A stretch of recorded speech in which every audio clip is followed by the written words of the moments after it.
We've all heard about the honeymoon phase, the early days of a relationship when everything feels exciting and passionate.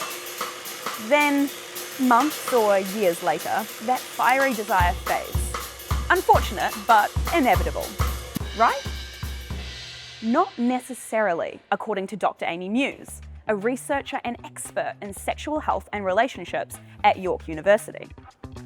In 2018, she discovered long-term couples could experience that honeymoon desire again. It didn't involve dating someone new or getting experimental in the bedroom. Instead, it simply involved the pursuit of something called self-expansion. What's that?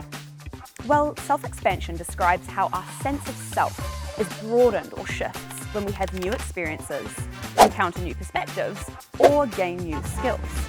But the idea is that when you're first in a new relationship, you're self-expanding typically quite a bit, because when you're with a new partner, there's so much to learn, Over time, however, a relationship's novelty inevitably wears off, presenting fewer opportunities for self-expansion. As a result, our desire dips. Fortunately, there are other ways to pursue self-expansion, and Dr. Muse found that couples who did desired their partner more and were more likely to have sex and report it as good. So, what is a self-expanding activity?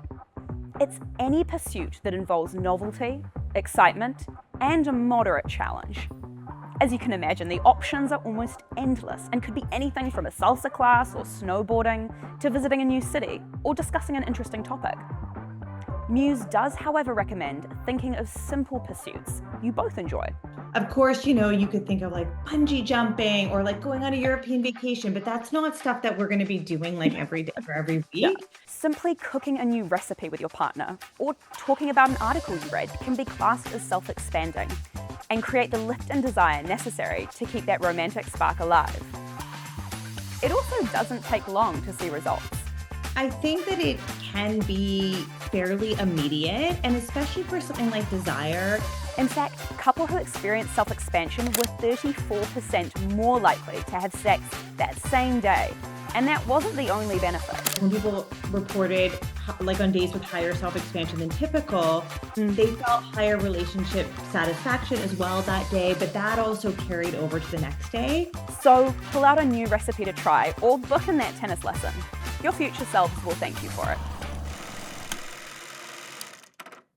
Thanks for checking out our YouTube channel. To stay up to date with all the latest New Zealand Herald news, click the subscribe button below or check out one of these videos and head over to nzherald.co.nz for more news worth knowing.